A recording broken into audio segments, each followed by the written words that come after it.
Hello, everyone. Welcome to Grand Rounds. We were a bit delayed in our coffee delivery this morning, so please continue to come up and get your coffee. uh, we are now the Grand Rounds Committee, hashtag baristas for you. Okay. So good morning, everybody. Welcome to Grand Rounds. My name is Rebecca Mulle, and I'm one of the Grand Rounds co-directors, along with Dr. Zadie Talati and Alex Harris. I want to start by thanking the area leads and our department chair and vice chair of education for their ongoing support, sponsoring the food before and after Grand Rounds out of their personal funds during this period of uncertain funding and austerity. A special thanks to Ray Pascal and Justine Violente Roth, the director of the NISP Kitchen, for purchasing supplies for us to be coffee self-sufficient in our Grand Rounds. We are deeply appreciative of their support and help. And so everybody, please, a little... It's nice when our community comes together and tries to find new solutions for problems that we have. And sometimes we end up with an even better solution to what we had before. There are still spots left for the trainee lunch, so trainees at any level, up to and including assistant professors on training grants, please take advantage of the opportunity to meet with today's speaker in the multipurpose room at 1 p.m. 12:30 p.m.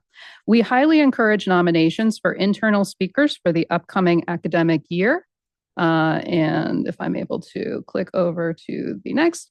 So we have a QR code here. If you have any colleagues or yourself has an exciting, important new paper, you've reached a career milestone in promotions or awards, please do let us know. Use the QR code. We really do want to hear from our internal faculty. And sometimes those who are most, awarded are the least ones to sing their own praises. So please do reach out. Tell us about your colleagues that you want to hear from. And additionally, as usual, please, if you're going to submit any questions on the Zoom, use the Q&A feature, not the chat. Dr. Adi Talati will be on the Zoom, and he will be forwarding any questions to me so that we don't have anybody on the camera from the Zoom, but we will read all of your questions. Next week's Grand Round speaker will be Dr. Oscar Jimenez Solomon, research scientist at New York State Psychiatric Institute, who will be presenting for June Jackson Christmas Grand Rounds. The title of his talk is From Hardship to Hope, Addressing the Economic Determinants of Mental Health Through Social Interventions. Next week's Grand Rounds will be the last until our return in September. So please do come for our final blowout Grand Rounds event. Then, if you are a trainee, we'll save a part in the beginning of our Q&A specifically for trainees to ask questions. And if you're on Zoom, please do put trainee in the beginning of your question so we are able to highlight yours. Please remember to fill out your CMA surveys after the talk if you would like CMA credit for today's lecture. There's a QR code on the table outside for those in person, and the link will be posted in the chat at 12:15 today. Today's Grand Rounds. It is now my great pleasure to introduce today's speaker, Dr. Jennifer Mulle. Dr. Mulle is a professor in the Department of Psychiatry in the Robert Wood Johnson School of Medicine at Rutgers University. She earned her undergraduate degree from Johns Hopkins University, her master's degree in genetic epidemiology from the Johns Hopkins School of Public Health, and her PhD in human genetics from the Johns Hopkins School of Medicine. At Hopkins, she worked on genetic studies of schizophrenia with Ann Pulver and Aravinda Chakravarti, and then she moved to Emory University for her postdoctoral fellowship with Steve Warren, continuing to work on the genetics of schizophrenia. As a postdoc, she made two major genetics discoveries, finding that the 7q1123 duplication and the 3q29 deletion are both associated with schizophrenia. At Emory University, Dr. Mulle formed the 3q29 Project, an interdisciplinary collaborative designed to understand the phenotypic spectrum, natural history, and molecular mechanism of 3q29 deletion syndromes. In 2021, Dr. Mulle joined the faculty at Rutgers, establishing New Jersey and Rutgers as the new home of the 3q29 Project. Dr. Mulle uses the 3q29 deletion as a model to identify the molecular and cellular underpinnings of schizophrenia, autism, and associated neurodevelopmental and psychiatric disorders. I'm very excited to see her talk. Please join me in giving her a very warm welcome as she comes to the stage.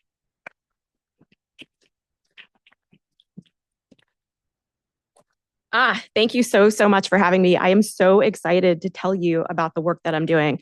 I just want to say that I am giddy with joy and delight that Dr. Rebecca Mulle has invited Dr. Jennifer Mulle to give your Grand Rounds. The other thing I want to say is trainees, I am so much fun. Please join us for lunch. Okay, awesome. So today, I think I always do the wrong way. Go. Okay, great. So I have no financial disclosures to declare. Today, we're going to discuss rare variants that are associated with schizophrenia. We're going to talk about the major phenotypes associated with the 3q29 deletion. And then we're going to sort of talk about some of the biological consequences of the 3q29 deletion. What I'm going to do is I'm going to kind of start off from a historical perspective. I'm going to start from the beginning and talk about where we are now, how we got here. And then the back half of the talk are going to be 4 vignettes about the 3q29 deletion, and about half of that is going to be unpublished data. But before we talk about the 3q29 deletion, I just want to offer a defense of rare variants. This is a room full of psychiatrists, and so it won't be a surprise that this is a little bit of therapy for me, because a lot of times when I submit grants or papers, people respond and say, well, this is a rare variant. How is it going to tell us about idiopathic disease? And that really betrays kind of an ignorance of how important rare variants have been throughout history. And in fact, there's a patient advocacy group in the UK that suggest that we call these fundamental diseases rather than rare diseases to reflect how important they've been in understanding human physiology. And so just some examples of that: Brown and Goldstein studied an extremely rare form of familial hypercholesterolemia with a frequency of literally 1 in a million. And yet that led to transformative insights in how the body processes cholesterol. Not only did Brown and Goldstein take a walk at Stockholm for this work, but this led directly to the development of statins, which my own doctor describes as a miracle of modern medicine. Something like 1 in 5 people over the age of 50 take statins, and that discovery is a direct result of this that comes from the study of a rare variant. More recently, there was a family of firewalkers in Pakistan. These are people who are congenitally impervious to pain. It turns out that phenotype is due to a mutation, of extremely rare mutation in the SCN9A gene. Understanding that mechanism led to the development of a new painkiller that is as potent as traditional painkillers, but lacks the addictive properties. This is going to be life-changing for people who suffer from chronic disease. From chronic pain. We could talk about metabolic disease, right? Like once upon a time, a baby would show up in a pediatrician's office with a screamingly higher level of a metabolite. Then through biochemical and later genetic means, it would be discovered that that baby was missing the activity of an enzyme. And then one could infer that that metabolite is the substrate for that enzyme, and that's a key important part in a metabolic pathway. And there are now hundreds of metabolic pathways that are understood because of rare variants. And then, of course, cancer biology. Lee-Fraumeni syndrome is due to inherited mutations in the p53 gene. And that gave us a jumpstart in understanding how p53 functions in cancers. We now know that p53 is somatically mutated in about half of human cancers. So these are just a handful of examples of the way that rare variants have helped us understand common complex disease. And more than a century ago, the famous geneticist William Bateson said, treasure your exceptions, right? The exceptions are the thing that can illuminate the rule. So the particular rare variant that I study is a structural variant or a copy number variant. So just so we're on the same page, I want to be clear about what that is. So you know that we have 2 copies of our genome. So in this particular toy example, I have 2 copies of a chromosome. This individual has 2 copies of that red segment, and we call them diploid. You can have a deletion of this segment. You can have either 1 deletion or 2 deletions. You can have 1 copy or no copies. In this particular example, this person has 1 copy. We say that they're haploid. This is a person who has a deletion. You can also have amplification or duplication of genetic segments. And these can be small or they can be big. They can be hundreds of kb megabases in size. Their consequences can vary. They can be completely benign. Having a structural variant like this can cause nothing to happen. You may not even know that you have it, all the way to being incompatible with life and everything in between. And there are a number of well-known deletion syndromes, including, of course, 3q29 deletion syndrome. And there's also a 3q29 duplication syndrome, and there are a whole bunch of other syndromes. So this is what we're going to talk about today: structural variants, copy number variants, DNA dosage changes. So the 3q29 deletion was first described in the context of a pediatric syndrome just in 2005. So it's really only been 20 years that we've even known about the 3q29 deletion. There was first a case report, and then 6 individuals were reported with the deletion. They had a facial dysmorphology that was not striking. Often human geneticists, the way they recognize a syndrome is by facial dysmorphology, but in this case, that wasn't possible. All of the individuals in this particular study, all 6, had some mild to moderate intellectual disability and some language delay. And then 2 of the individuals with the deletion had autism, and a third had some significant social disability. In 2008, there was yet another paper that described the deletion. Mild to moderate intellectual disability was the only feature that was common to all patients. And in this study, the reciprocal 3q29 duplication was also described. So around this time, 2005 to 2008, the 3q29 deletion is established as a pediatric syndrome with neurodevelopmental consequences. I joined the fray in 2010 because as a postdoctoral fellow, I find that the 3q29 deletion is enriched among individuals with schizophrenia. So 2010 is kind of an important inflection point for schizophrenia genetics. And some of you may know this, but prior to 2010, there were thousands of genetic studies of schizophrenia that were published. And often a really splashy, high-profile paper would be published. And then upon reanalysis, that finding would disappear. Or, another group would go to look at that finding in their independent sample and couldn't replicate it. And so there was a real skepticism about schizophrenia genetics. There was also the terrible, terrible Candida gene era that we don't need to talk about, but there was skepticism. And so we did the level best, most rigorous analysis that we could. We published it. And we were super gratified when other independent groups also found the 3q29 deletion enriched among their samples. A few years after that, there was enough publicly available data that I was able to conduct a formal meta-analysis and come up with sort of a more precise estimate of risk associated with 3q29 deletion. And we think it's a 40-fold increased risk for schizophrenia associated with the deletion. And then a few years after that, in a heroic effort, Christian Marshall, as part of the Psychiatric Genetics Consortium, reanalyzed the data for 40,000 individuals, looking specifically for copy number variants associated with schizophrenia. They found 8 with genome-wide significance, the 3q29 deletion among them. And so we now regard the 3q29 deletion as an established schizophrenia risk locus. So this is the current genetic landscape of schizophrenia, of genetic findings in schizophrenia. So on the x-axis here, we have the population frequency of these variants. And on the y-axis, we have the effect size or the degree of risk associated with each variant. Out here, we have common variants. These are common in the population, and they don't raise your risk very much.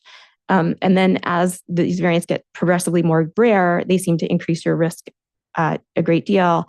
And we live here in the penthouse. We study the 3q29 deletion.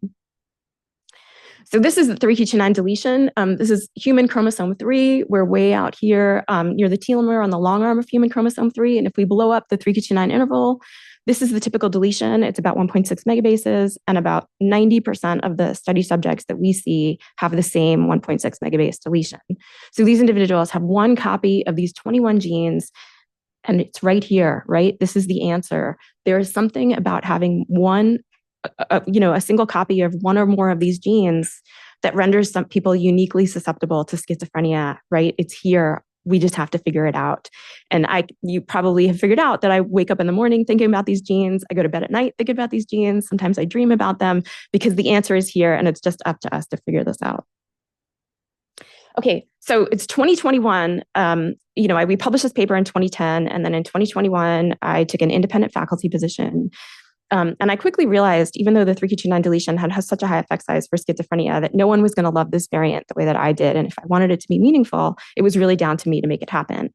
And I had a number of things in my corner, right? Like, this has such a high effect size for schizophrenia. It seems like just a natural variant that deserves further study.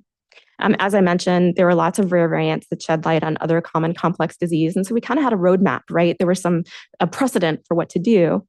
I came into the field at a time where there were so many amazing advances in technology, right? Next-gen sequencing was taking off. We could do single-cell transcriptional profiling, for example. iPSCs were just coming online, which were incredible reagent. CRISPR is about to pop. And I have $150,000 in startup. But there's some obstacles to this research program. There's no human cohort. And in fact, nobody really even knows how many people are out there with the 3q29 deletion. There's no animal model for me to start to probe the biology. There's not a single cell line banked anywhere. And I have $150,000 in startup. I have to somehow start this entire research program on what's a pretty thin amount of resources. So what's an assistant professor to do? What do I do in this case, right? Like, I can't afford a single mistake. I have to make every dollar of my startup count. So I decided to start here because I reasoned that if I can't put together a human cohort, none of it goes down the road, right? The whole reason why we do this work is to study humans with a disorder. So I decided to take my limited startup and start a registry for individuals with 3q29 deletion syndrome. I partnered with a company. Their whole business model is making rare patient registries. This is what go back. This is what the front page of the registry looks like. And if you click that little blue button, that register now, it takes you to an informed consent page. People get, they have to click through the informed consent and acknowledge that they're taking part in a research study, and then they can register. And I reasoned that as long as I was identifying people with the deletion, I should collect some information. So we developed a custom medical and demographic questionnaire. Basically, any phenotype that was associated with the deletion in any case report, we put some questions on this questionnaire. I also licensed some widely used questionnaires, including the SRS, so the Social Responsiveness Scale, the SEQ, the Achenbach behavior checklists, and we had parents fill those out. This is a HIPAA compliant registry. And so if people choose, they can upload their clinical genetics report so we can confirm their diagnosis. And then in addition to taking things from people, I can give back, right? The registry becomes a nexus where we can do community development and outreach and education. And we decided early on, I made an intentional decision to go after the families themselves and to have the caregivers register their kids rather than physicians, because we reasoned that parents and caregivers really were the ones with the most skin in the game. They would be motivated to answer endless questionnaires. So I launched the registry, and we now have 263 individuals with a deletion in the registry, which is pretty good for a rare disorder. We're skewed towards males. We have more males than females. To our surprise, this is an international registry. About 25% of our study subjects come from outside the US. We're a very white and very not Hispanic registry, and we have some ideas about why that is. And then we're the mean age of the registry is preteen to teenage. We launched the registry very interested in the 3q29 deletion, but as I mentioned, there's also a 3q29 duplication syndrome, and people with the duplication were like, what about us? And I was like, yeah, you're right. You belong in the registry too. And so we opened the registry into enrollment for people with the duplication. And we've been able to also describe features of the duplication syndrome. So let's talk a little bit about some of the data. This is the social responsiveness scale. This is rated on a T-score scale. The expectation among neurotypical individuals is 50, and the higher the score, the more social disability that's present. And this is what some of the data look like for people with 3q29 deletion syndrome. There are people who score in the neurotypical range, and there are also people who exhibit some pretty severe social disability. But we knew this was the case, right? We knew that people with the deletion the deletion is associated with autism. So let's look at this a slightly different way. So one of the first things we did was we had some neurotypical individuals sign up for the registry and take our questionnaires just to make sure that they were acting the way they thought we should. And sure enough, all the controls score about where neurotypical people should. People with the 3q29 deletion who have a diagnosis of autism all score quite high on the SRS. But what is going on here, right? These are people who don't have a diagnosis of autism, and yet many of them score screamingly high. So one possibility is that, and this is actually something that we know, that the SRS is not specific. So if you have some comorbid conditions, you can have high scores on the SRS.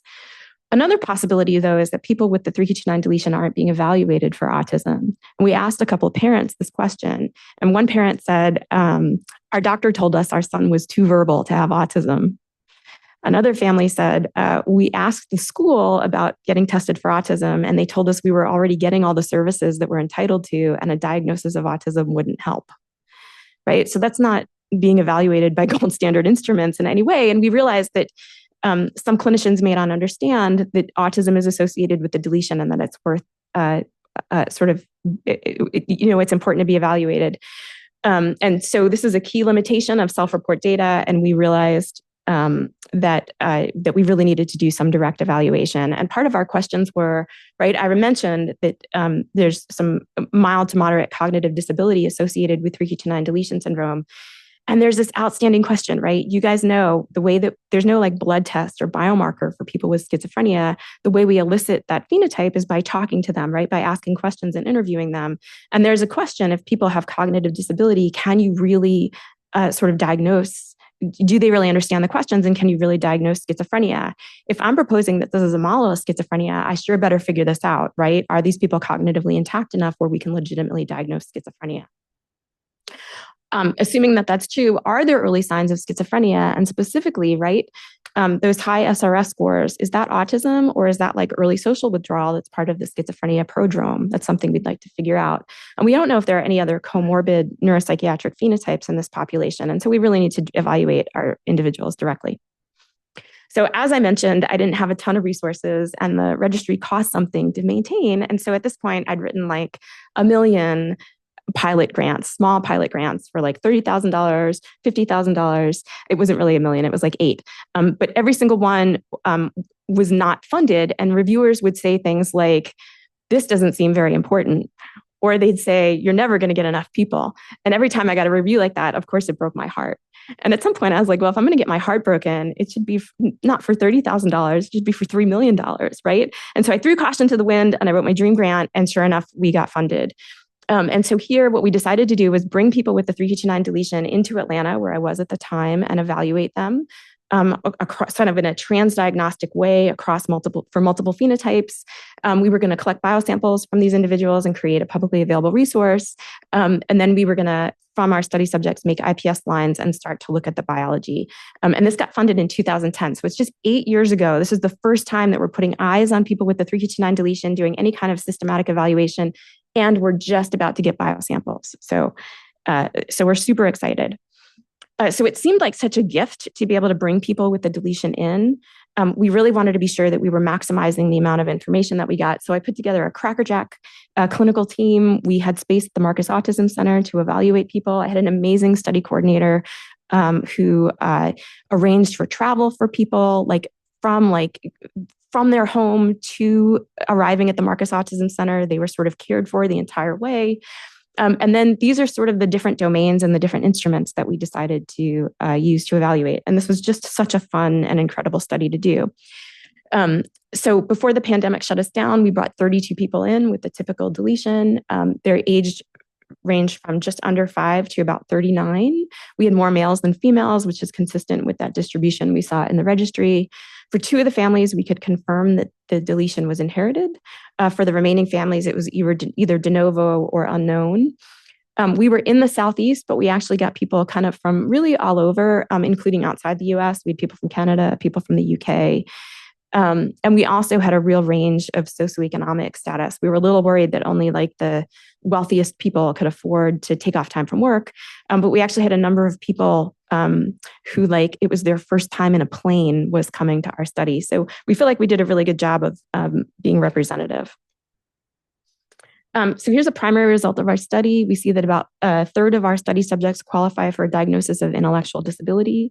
20% qualified for a diagnosis of psychosis, some kind of psychotic disorder, and another 15% had evidence of schizophrenia prodrome. 40% of our subjects qualified for a diagnosis of autism. There were a lot of anxiety disorders. About half of our population has clinically significant deficits in executive function. 2/3 have a diagnosis of ADHD. This is something new, something we didn't know about. And visual motor integration deficits are present in the vast majority of our study subjects. So boom, and right away, we're learning so much, right? And in addition to seeing a lot of stuff, there's stuff we didn't see, right? Like we see a lot of anxiety, but it was not coupled to depression. We didn't see a lot of mood disorders, and certainly not depression. We didn't see OCD. We didn't see a lot of anorexia. We saw feeding problems, but not a lot of anorexia. So even though this seems nonspecific, there were things that we didn't see in this population. So I mentioned that understanding the sort of cognitive impact of the deletion was really important. So the average IQ in this population is 73, which is certainly not severely impacted, though the range is from 40 to 99. And there were some people on the lower side of the IQ scale where we chose not to evaluate schizophrenia because we felt like they just kind of couldn't. But remarkably, when we started to look at these subtests, we saw that verbal ability actually is a strength. The mean verbal ability is 80. Nonverbal ability, a little lower than that. The mean is 75. And spatial ability is where our people perform the worst. Their average sort of subtest score is 71. What's even more interesting, though, is when we looked at our participants, we saw that there was a sort of, in an individual, there was a wide sort of gulf between subtest scores. And in fact, the IQ measure often was a little bit not super meaningful because it was an average of 2 very different subtest scores. And so here's those data. So now what I've done is I've subtracted nonverbal IQ from verbal IQ, and this is the difference in those subtest scores, right? So there are people who have a 40-point differential between subtest scores. That's really unusual. The vast majority of our population has a verbal IQ that's higher than nonverbal IQ. About 2/3 of our subjects, though, have verbal IQ that's lower than their nonverbal IQ subtest score. So I mentioned that about a third of our subjects qualify for a diagnosis of intellectual disability. It turns out the majority of people who have lower verbal ability are the ones that have intellectual disability. And so to us, that suggests that maybe verbal ability is the thing that's driving cognitive potential. And maybe in people with 3q29 deletion syndrome, one of the things we want to focus on is early intervention for speech and language therapy. But regardless, part of what this told us is that you can actually assess schizophrenia in these individuals, that they are cognitively intact enough to sort of to participate in those evaluations.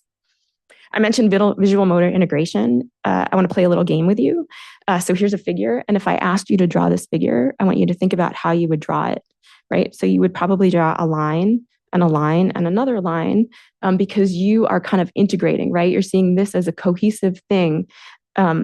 But that's not how our people with 3q29 deletion syndrome see these. They actually see this not as, they don't integrate across, but they see these things as sort of discrete pieces of information rather than as a whole. And so we find this interesting, and it has an implication for the next thing that I'm going to tell you.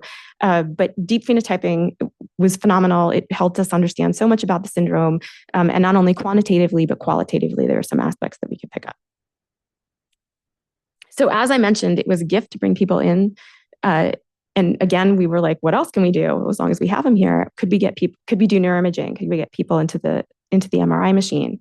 And the answer was we could. And in our pilot data, we saw something so surprising. We immediately wrote an R01 and got a second grant funded.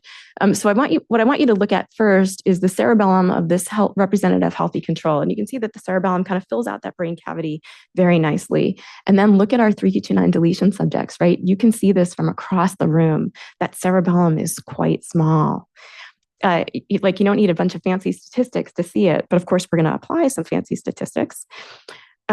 Okay, so as I mentioned, we did this, and then just as we were about to recruit control subjects, the pandemic shut us down. And so as a comparator, we obtained 1,600 healthy controls from the Human Connectome Project. They were scanned on a similar scanner. They were scanned in the same way with a similar protocol. And so we could compare them. And when we compare, sure enough, we see that the cerebellum in 3q29 deletion syndrome is smaller. And that's driven by the cortex, not so much by white matter. But it turns out that not only the cerebellum is smaller, but actually the whole brain is smaller. When we estimate intracranial volume, we see that there's a big hit. And so maybe the cerebellum looks smaller just because the whole brain is smaller. So let's adjust for that. So when we adjust for intracranial volume, we see that the cerebellum remains smaller, driven by the cortex. When we adjust for EICV, white matter actually seems bigger. And we wonder if this is compensatory, right? We wonder if there are fewer cell bodies, and with fewer cell bodies, those cell bodies are sending out more projections to try to compensate. We don't know if that's true, but it's a hypothesis that we could test. So we were super excited about this. It's one of the first brain-related changes we saw in 3q29 deletion syndrome. But we reasoned that if this was important, it might be associated with some of our phenotypes. And sure enough, it is. So when the smaller your cerebellar white matter, the worse you do on visual motor integration tests, and the lower your IQ score is. I mentioned that IQ is a little bit wonky because it's two different, often people have disparate sort of IQ scores. And so we did this separately for verbal and nonverbal IQ. And sure enough, the smaller your white matter is, the lower those subtest scores are. And I also mentioned that there's an impact to the cerebellar cortex. The smaller the cortex is, the more positive symptoms of schizophrenia you have. So our hypothesis is that this is important for 3q29 deletion pathology. While all of this was going on, we managed to make a 3q29 deletion mouse with the help of some fabulous Emory investigators, including Tamara Kasperi and David Weinshanker. This is human chromosome 3. This is the syntenic region on mouse chromosome 16. All of the genes are conserved. The orientation is opposite. This is actually the ancestral orientation. It's reversed up until macaque. And then in macaque, it's the human orientation all the way up. The other thing is that there's one additional gene in the mouse interval. It's BEX6, which is not present in the human, but all of the genes in the human are present in the mouse. We characterized the mouse. We published that a few years ago, and we wanted to ask, well, we see the cerebellar change in humans. What about in mouse? So we did some low resolution in vivo scanning. The mice were alive and sedated. And you can see the 3q29 deletion cerebellum is smaller. We've also done high resolution ex vivo scanning with Jacob Elgood at the University of Toronto. And you can see that the cerebellum is in fact smaller. It's driven by males. Females, there's maybe an effect, but it's much more subtle and not significant. So hang on to that, because let me tell you something now. So about a year ago, I hired a new postdoctoral fellow named Dr. Rebecca Sebastian. And Rebecca showed up and I said, hey, I want a protocol for making cerebellar organoids. And she was like, okay, I'm here for it. And sure enough, she optimized a protocol. It looks like we really have cerebellar organoids. And then we decided to grow cerebellar organoids from our patient samples. So this is 2 different batches of the same individual compared to a control. And at day 35, there's not really a change, but by day 50, it looks like that cerebellar organoid is smaller. Isn't that awesome? Isn't that cool? Like maybe this is a phenotype that's present also in the cerebellar organoids. Of course, nothing is simple. And so we also did this with a female pair, and the female 3q29 deletion person looks like the cerebellar organoid is actually larger. But regardless, it looks like there's a growth, sort of a change in the growth trajectory of cerebellar organoids. So this is super pilot data. We're going to do this again and again and again. Rebecca's already got new batches growing. We're going to do this with other patient lines that we have in the lab. We'll do this until we believe it. But if we believe it, it's really exciting because it suggests that the organoids could be a model to help us understand what's causing this growth change. And the cerebellum is really exciting. It's emerged as a site of intense interest for autism. This is motivated in part by a synthetic review that was read a few years ago by Sam Wong at Princeton. Sam talks about how there are critical developmental periods where lesions to the cerebellum can provoke an autism-like phenotype. And other genetic models of autism like PTEN, SHANK3, tuberous sclerosis also seem to impact the cerebellum. And in fact, they impact Purkinje cells specifically. And the cerebellum is also popping up in schizophrenia. In fact, I say popping up, but in 1996, Dr. Nancy Andreasen had done a PET study in individuals with schizophrenia and had found that there were changes to the prefrontal cerebellar thalamic circuitry. And more recently, the precursor to the Enigma Consortium also found that there are volumetric changes to the cerebellum in individuals with idiopathic schizophrenia. So this is something, right? So we're going to follow this through. We're really excited about it. And we'll see what happens. So I'm going to switch gears a little bit and tell you about our third vignette, which is about the 3q29 deletion and the mitochondria. As I mentioned, we finally developed a mouse model. This is actually a wild type, and this is a 3q29 deletion littermate. It turns out that kids with the 3q29 deletion are a little smaller. They have some growth restriction, and so do the mice. Look at that. You can pick out which mouse is the 3q29 deletion mouse. So we have access to mice, and mice are awesome, right? They're physiologically relevant. They, the brain grows up in a brain case. It has vascularization. It goes through birth. But mice aren't human, right? That's always the criticism of them. On the other hand, we have human cellular models, right? iPSCs and organoids, and these are fantastic models, but they are artificial sort of systems. And my concern is always whenever we see something in an iPS cell or an organoid, we worry that it's an artifact of the system. And so doing experiments in parallel allows us to replicate things and allows us to confirm that this is physiologically relevant and also human relevant. And so that's what we decided to do.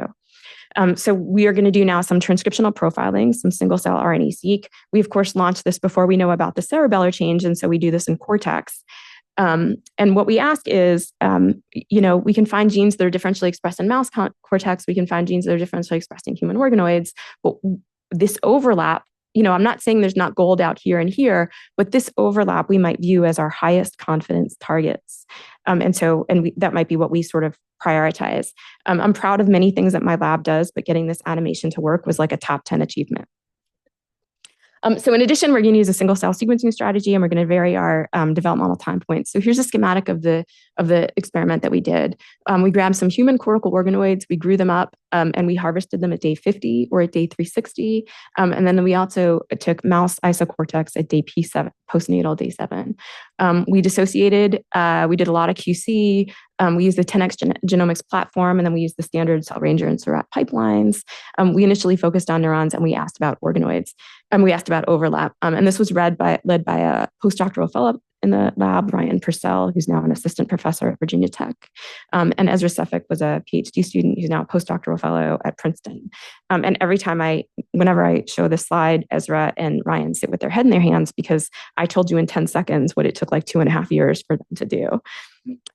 So here's our RNA-seq, our beautiful UMAPs. These are human cortical organoids. We decided to take the day 50 and the day 360 time points and cluster them together.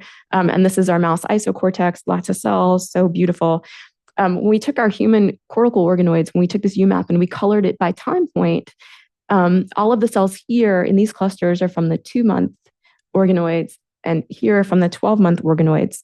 And when we look at what the identity of these cell types, it turns out that these are all kind of immature, precursor, developing cells, and all of these cells are mature cells.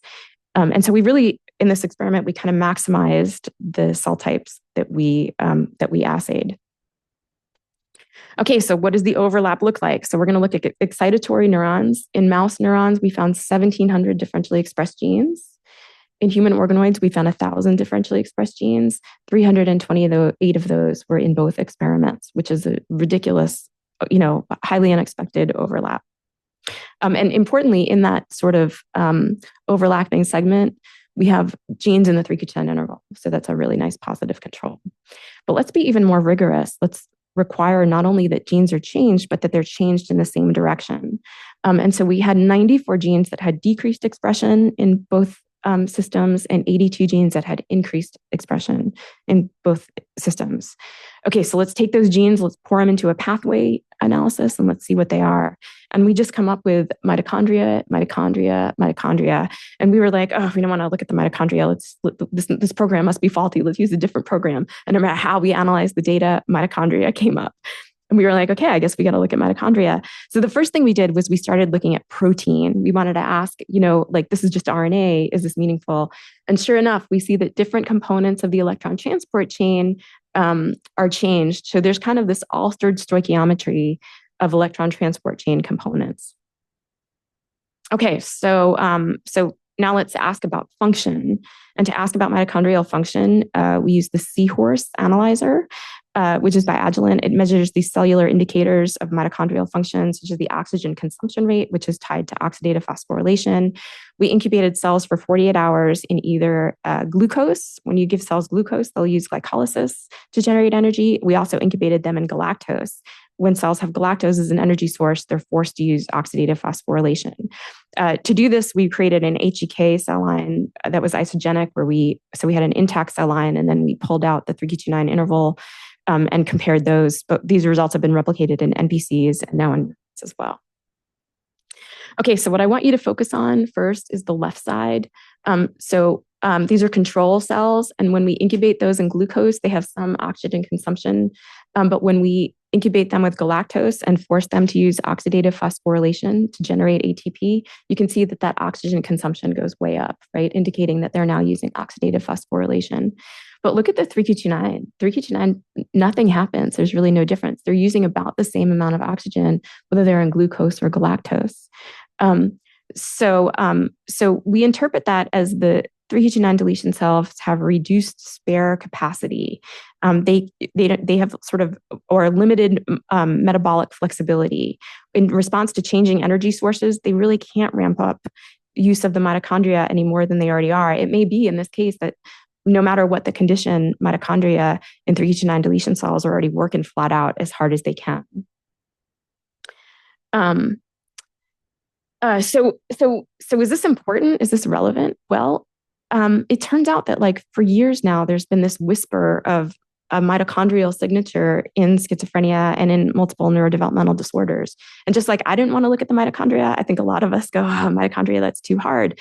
But just there's a paper on medRxiv led by Patrick Sullivan and Jan Serling-Leffler, where they've done they've taken postmortem samples of people with schizophrenia, idiopathic schizophrenia, and controls. And they've done single-cell RNA-seq in those postmortem samples. And sure enough, mitochondrial pathways come up. Kristen Brennan has done a beautiful study where she's looked at multiple genes associated with schizophrenia and neurodevelopmental disorders. Same thing, creating INs and doing RNA-seq. And she finds that oxidative phosphorylation, genes associated with oxidative phosphorylation are this point of convergence, that multiple neurodevelopmental disorders seem to have an impact on genes related to oxidative phosphorylation. And this department knows well the 22q deletion. The 22q deletion has also been implicated as having an impact on mitochondrial dysfunction. So in 2019, Victor Fondes did a proteomic analysis looking at 22q, and it turned out that multiple the mitochondrial proteome was sort of dysregulated in 22q cells. In 2019, Stuart Anderson looked at human 22q cells and found that there was reduced enzymatic activity of electron transport chain complexes and also a blunted ability to generate ATP. And then a few years later, Stuart Anderson showed that individuals with 22q who develop schizophrenia have a dysregulated mitochondria. Individuals with 22q who don't have schizophrenia seem to have normal mitochondrial function, suggesting that people with 22q who can compensate for the whatever mitochondrial insult there is may escape risk for schizophrenia. So mitochondrial dysfunction, just like the cerebellum, mitochondrial dysfunction may also be a thing that's important. And here we are with the 3q29 deletion, kind of highlighting that. So it also turns out that there's this important step of metabolic reprogramming that happens as neurons are developing. So neural progenitors use glycolysis, and as they transition to neurons, they switch to oxidative phosphorylation. Once upon a time, that was thought to reflect the kind of needs of the cell, that the cell was making a choice. But recent data suggests that that's not true, that actually this shift is kind of important and necessary for neuronal differentiation. And this is driven by two genes called LEHA and HK2. Those genes decrease in expression, and that's what facilitates this sort of metabolic reprogramming. And if you prevent this metabolic switch from happening by artificially keeping LDHA and HK2 increased in expression, a neuron actually doesn't survive. It dies. So this metabolic switch must be necessary for neuronal survival. So in the 3q29 deletion, we see that there's like an excess use maybe of oxidative phosphorylation. And so we wonder, what does this mean for neurogenesis? So, and when we went back and looked at our single cell RNA-seq data, when we looked in our early human cortical organoids, in our immature neurons, we saw lots of genes that were dysregulated that were relevant to neurogenesis. So when I moved to Rutgers University, I was able to collaborate with a wonderful human being, Manny DiCicco-Bloom. Dr. DiCicco-Bloom has probably forgotten more about neurodevelopment than I will ever know. And so I talked to him about this phenomenon, and he immediately was very excited. And so in the mouse, neurogenesis occurs between embryonic day 11.5 and 17.5. And you guys probably know this better than me, but it's called inside out because the deep layers are what gets populated first, and then the upper layers do. And so what Manny decided to do was he decided to take our animal model and ask what's happening at these critical time points. And so what we did was we took 3 pregnant moms and pregnant mice, and we injected them with EDU. EDU intercalates into DNA, and it can tell you what cells are in S phase. We sacrificed the pups then 2 hours later. So at day E13.5, there's no change. But by day E14.5, you can see we're looking now this is the ventricular zone, this is the pia, this is where neurogenesis is happening and cells are sort of migrating. And you can see that at day 14.5, which is right around here, where we're sort of start to populate those shallow layer neurons, we have more sort of proliferation. At day E15.5, this peaks. We have about 37% more proliferation. And by day E16.5, it's over. It doesn't exist anymore. So then we stained with cell type specific markers like PAX6, which localizes to the ventricular zone. And sure enough, the ventricular zone is bigger in 3q29 deletion. This sort of proliferating zone is bigger in 3q29 deletion than in control. Ki67 localizes to all proliferative. So we do have more proliferation in the ventricular zone at these key time points. So as you know now, as you've learned, I like to do things in parallel in mouse and in humans. So we took human cortical organoids from our 3q29 deletion study participants and incubated them with BRDU, which also tells you what cells are proliferating. And sure enough, even in organoids, we have more proliferating cells in this neural rosette than we do in control organoids. So this suggests that neurogenesis is impacted. Good. So we're right on time. Awesome. So I've told you a ton of information today. We have some exciting data, but of course, there are always more questions. So if we think about this as the way that a disorder progresses, right? We start with a genetic variant, and that genetic variant causes some molecular changes. We now know that those molecular changes are in mitochondrial pathways and pathways related to neurogenesis. When we look at cellular consequences, it turns out that those are functional. We have changes in mitochondrial function, and we have accelerated cortical neurogenesis. Brain structure and circuitry, we have big changes to the cerebellum. And then, of course, we've sort of defined the behavioral sort of constellation of features associated with the 3q29 deletion. And there's evidence for convergence with other high-risk schizophrenia variants, with idiopathic schizophrenia. So the 3q29 deletion really serves as a true fundamental variant. But we still have a ton of work to do, right? Like, for example, is it that neurogenesis comes first and is pushing the OXPHOS, or is it that the mitochondrial changes are happening first and they're sort of causing this change in neurogenesis? That's important because it might tell us where to intervene. So we probably need to figure that out. These changes in this accelerated cortical neurogenesis, what is that doing to the kind of circuitry and wiring of the prefrontal cortex? And how does that impact, how does it interact with these cerebellar changes to cause phenotypes? And then, of course, how does all this contribute to these phenotypes? It's so exciting. We have so much to do. So I started this work in 2010, and here's what we knew about the 3q29 deletion. We knew that there were some early features of neurodevelopmental features, and we knew that later there was an increased risk for schizophrenia. In the intervening years, we've done a ton to understand, and pretty soon we're going to need a bigger graphic. And then the final thing I just want to tell you is that when we launched our deep phenotyping study and asked families to come to Atlanta, it felt like a huge ask. But the families were there, they were in it, and they loved it. And I would say maybe half at least of our families, the parents cried at some point during the visit because they had never had a situation like this. Like, most of the time when they go to a clinician, they're the ones who have to tell the clinician what 3q29 deletion syndrome is. And when they came to our site, we already knew, and they could just relax and be patients. They didn't have to be advocates. And there was one particular mom, it was a few weeks after her visit, and she and I were corresponding on email. And she said, "I can't tell you how much our trip to Atlanta changed our son's outlook on his secret." And I realized that she was describing shame, right? Her son felt shame about his genetic diagnosis.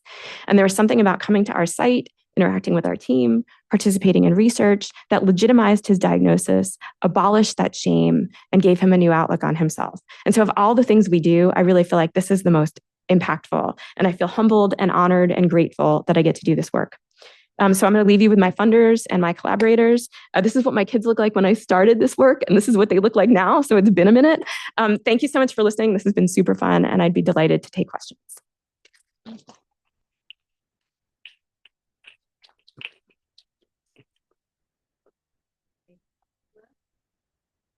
And no. This is the magic of Simon in the booth.